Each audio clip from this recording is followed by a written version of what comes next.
When you're writing a song, a single note isn't enough. You're going to need at least 3, and they'll need to be strung together for a minimum of 2 minutes. You'll also need at least 1 instrument, maybe even some vocals. In short, a song is the combination of several elements coming together to form harmony. The same is true for an option contract. A properly balanced option investment has a melodious ring to it. We'll get into finding a contract that meets your investing rules in later lessons, but let's start simple with the 5 primary components of every option: a buyer, a seller, a premium, a strike price, and a time frame. Here's a real-world example. Meet Arnold. He's over at his friend B's house. B is showing Arnold a pile of junk a relative left her. It turns out that pile of junk is actually a collection of 100 vinyl records that Arnold thinks have real value. At least, that's what Arnold sees. For B, they're just worthless records collecting dust in her attic.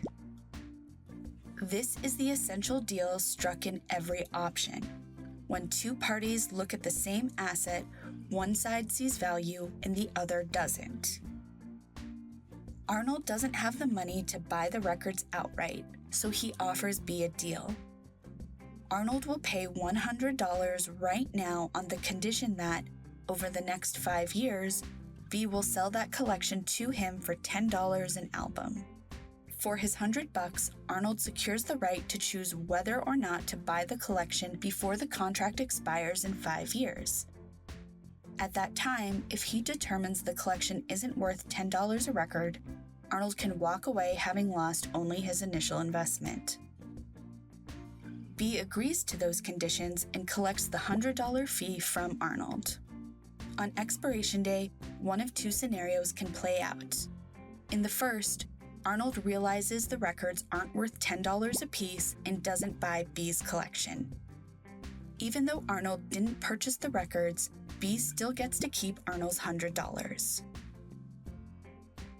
In the second scenario, Arnold discovers the records are worth $15 each. He buys the collection and pays B $10 for each of the 100 records, or a total of $1,000.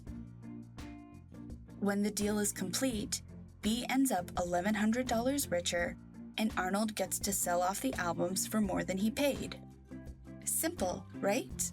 That's a basic example of options investing.